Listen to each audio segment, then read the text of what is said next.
peripheral manufacturers like BenQ Zoe.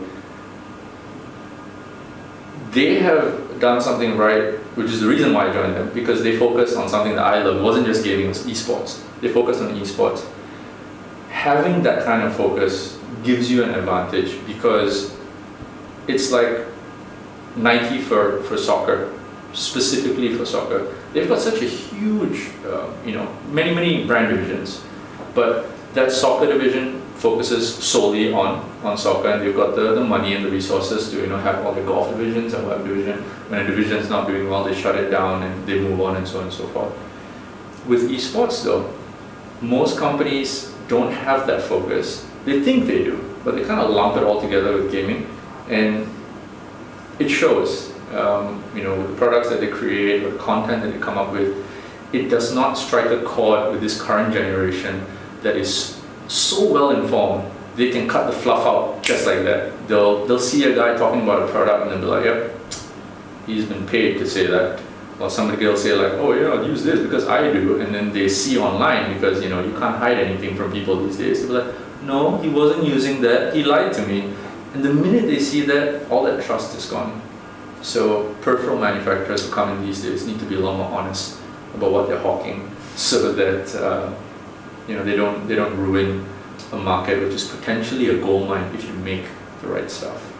Just like with any sport, the first real good running shoe, the first real good soccer boot, all of that started this crazy industry, and then you have a lot of marketing fluff and all of that. But the real guys, the real football guys, the guys that do this for a living, the real esports guys, they're still going to take something, going to try it. And it doesn't matter how advanced or new your product is, some of them still use stuff that was created 10 years ago because that's what fits them best. So that is something that it is a market. Making equipment for the sport is a huge market as well. Besides that, you've got teams owning a football team, selling merchandise, selling autograph sessions, selling personalized content from your favorite star streaming online, teaching you how to play or showing you little snippets into his life. That is actually hugely popular because everyone seems to have voyeuristic tendencies. Us as human beings, we want to know what this star is doing or what that star is doing. That's why Kim Kardashian is so popular, because she loves showing people everything she does, most of the time too much. It's the same thing with esports guys. They love seeing these guys out about town, leading ordinary lives, being the superstars that they are, because they can relate. It's like, this guy's my age, he plays video games, but I play video games. He's really good, but I think I'm really good too. So maybe if he can do this, I can do this too. So you're that much closer to your idol, and it's an extremely addictive feeling. So owning an esports team, which you can see a lot of NBA stars, piling money in, a lot of actors like Zhou Jielun, he now owns like a Dota 2 team.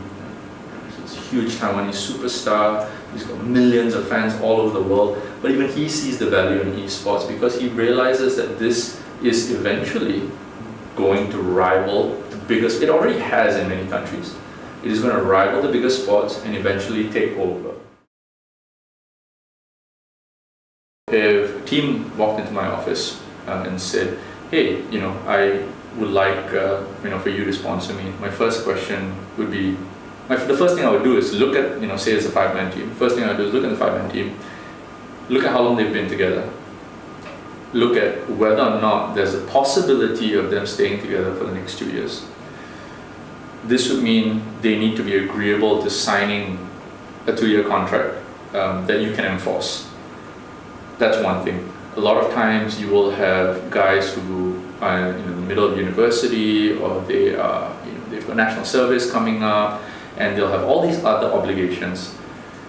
Yes, you can work around them, but you need to have a solid core of these 5 players stay together for a minimum of 2 years, and that is something that Southeast Asia, ASEAN, in general lacks all the time. A lot of sponsors always get their butts kicked because of this. They'll think they've got this amazing lineup, and 3 months in, some guy will throw a hissy fit and they'll quit.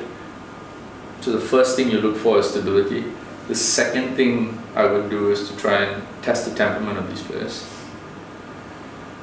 Ask questions that evoke egotistical responses, because in my experience with all the various little, I say this without trying to sound like I'm boasting, with all the championship lineups that I've dealt with, it is always, every star player has a bit of an ego, but it's the guy that can check his or her ego at the door that I want on my team, because I know at the end of the day he's going to make that play, he's going to sacrifice himself for the team. He doesn't mind the lights not being on him all the time.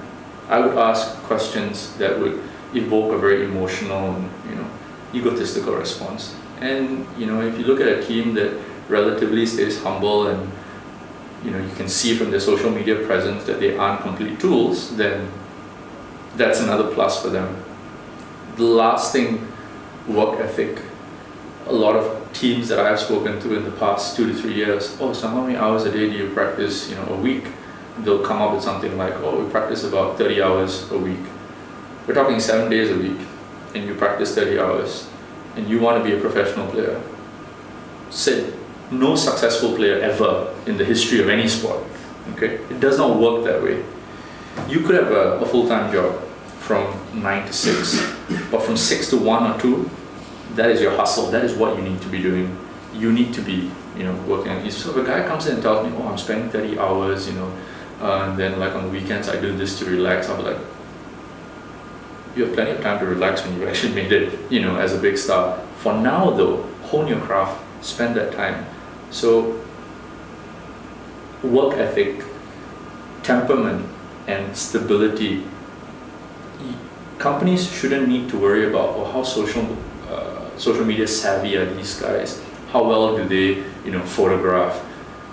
The one thing that I've realized after years and years and years of playing, sure, it does help if you look good, if you want to be like some YouTube star, but the only thing that matters at the end of the day is whether or not you're winning.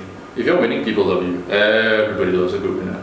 If you're losing, people love to hate a winner even, and that's also good for you. I remember I had a mentor back then who always, Ruben was his name, he would always say, we go to any sponsor meeting, first thing we have to tell these people is what we can do for them. And let's not ask for anything in return, let's create some value first. That is something that I hope, people today, the young guys today who go into sponsor meetings or who decide to set up a team, I hope they continue to do that. Because if they don't, then no one's going to come in and, put the money down or sponsor.